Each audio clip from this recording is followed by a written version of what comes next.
Katrina Kaif use to look very slim, sleek and natural. तो ऐसा क्या हुआ कि उनका फेस बहुत पफी, स्वॉलन, अननेचुरल और फेक लगने लगा। उन्होंने कराए हैं फिलर्स या बोटॉक्स, या उनकी कोई सर्जरी बहुत गलत हो गई है। यही डिस्कस करेंगे हम इस वीडियो में।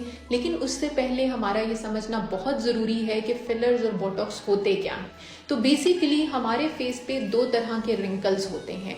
एक डायनामिक, यानी डायनामिक का मतलब है वो रिंकल्स जो हमारे फेस की मूवमेंट के साथ आते हैं, यानी जब हम हंसते हैं, हम रोते हैं, बोलते हैं तो वो रिंकल्स आते हैं। जैसे हमारी आईब्रोज के ऊपर आने वाली लाइंस, या हमारे आईब्रोज के दरमियान आने वाली लाइन जब हम गुस्सा होते हैं, या हमारी आंखों के साइड पे आने वाली लाइंस जब आप हंसते हैं। इन रिंकल्स को हम डायनामिक रिंकल्स कहते हैं। इन रिंकल्स को ठीक करने के लिए हम बोटॉक्स नाम की एक मेडिसिन यूज करते हैं। सबसे पहले मैं ये बताती चलूँ, बोटॉक्स कोई नई मेडिसिन नहीं है। ये मेडिकल साइंस में बहुत लंबे अरसे से इस्तेमाल हो रही है।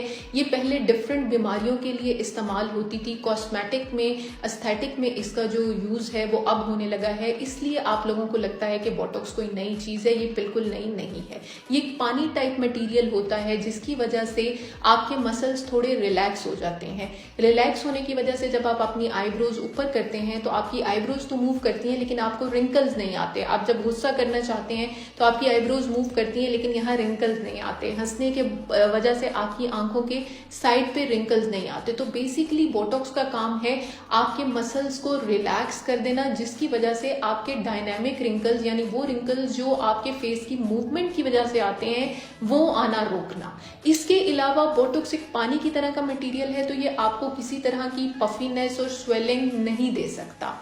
अब आते हैं दूसरी टाइप के रिंकल्स की तरफ, जो कि हैं स्टैटिक रिंकल्स। स्टैटिक रिंकल्स का मतलब होता है कि वो रिंकल्स जो आपके फेस पे रहते ही हैं, चाहे आप कोई एक्सप्रेशन नहीं दे रहे, चाहे आप हंस नहीं रहे, आप बोल नहीं रहे। जैसे कि हमारे नाक की दोनों तरफ की लाइन, जिनको हम नेजोलेबियल या स्माइल लाइन्स कहते हैं, या हमारे लिप्स के दोनों तरफ की लाइन, जिनको हम मैरिनेट लाइन कहते हैं।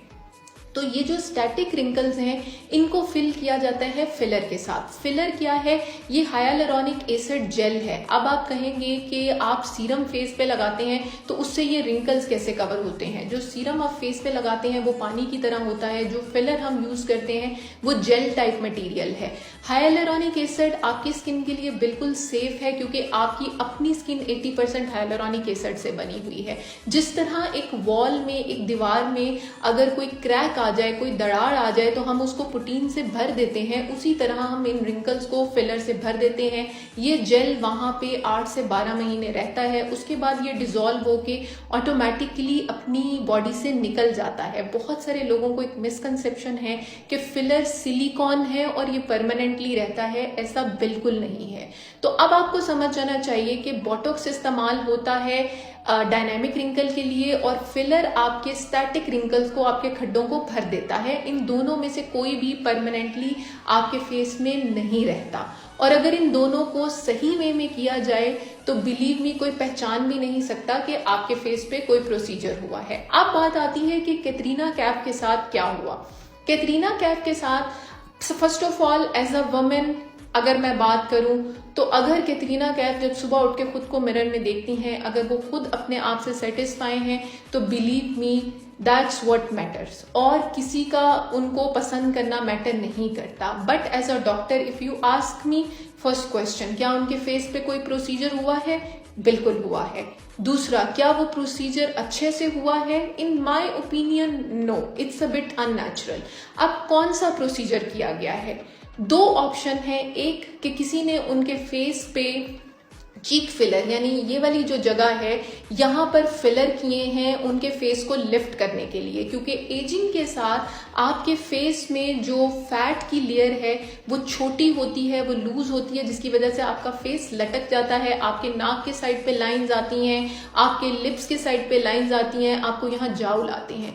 तो इसको लिफ्ट करने के लिए हम चीक वाली जगह पर फिलर करते हैं। लेकिन जिस किसी ने भी उनके ये फिलर किए हैं वो शायद बहुत ज्यादा कर दिए हैं, लेकिन इस चीज के चांसेस बहुत कम है। Believe me, I do 10 to 15 fillers per day, और मैं आपको एज अ डॉक्टर बता सकती हूँ कि फिलर्स जनरली ऐसा रिजल्ट नहीं देते।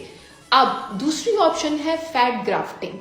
एज अ डॉक्टर मुझे लगता है कि Katrina Kaif has done fat grafting on her face. Fat grafting का क्या मतलब है कि आपके जिस्म में से कहीं से भी जहां पर थोड़ी ज्यादा चर्बी है वहां से वो चर्बी निकालते हैं और वो उसको एक प्रोसेस से गुजारने के बाद आपकी अंडर आई या आपके चीक के एरिया में इंजेक्ट कर देते हैं। होता क्या है कि जब इतनी बड़ी सेलिब्रिटीज डॉक्टर्स के पास जाती हैं तो वो उनको उनकी प्रॉब्लम का सिंपल सोल्यूशन बताने की बजाय उनको सिग्नेचर ट्रीटमेंट देने के चक्कर में कॉम्प्लिकेटेड ट्रीटमेंट देते हैं, जिसकी वजह से बाज औकात रिजल्ट जो हैं वो डिजायरेबल नहीं होते। एज अ डॉक्टर पर्सनली मेरा वोट फैट ग्राफ्टिंग की तरफ है कि Katrina has done middle face fat grafting, जिसकी वजह से उनका जो फेस है वो बहुत स्वॉलन और पफी लगता है। बिकॉज पहली बात, अगर आपका ये ख्याल है कि सेलिब्रिटीज जो आपको ये बताती हैं कि वो 8 घंटे सोने, 12 ग्लास पानी पीने और सैलेड का एक बाउल खाने की वजह से हमेशा यंग दिखती हैं, तो ये झूठ है। आपकी पाकिस्तानी और इंडियन फिल्म इंडस्ट्री के तमाम एक्टर्स अपने फेस पे ये सारे प्रोसीजर्स कराते हैं एंड दे लुक गुड। अब कैटरीना के रिजल्ट्स को आप जनरलाइज नहीं कर सकते। फिलर्स और बोटॉक्स जनरली ऐसे रिजल्ट नहीं देते। जनरली फिलर्स और बोटॉक्स ऐसे रिजल्ट देते हैं।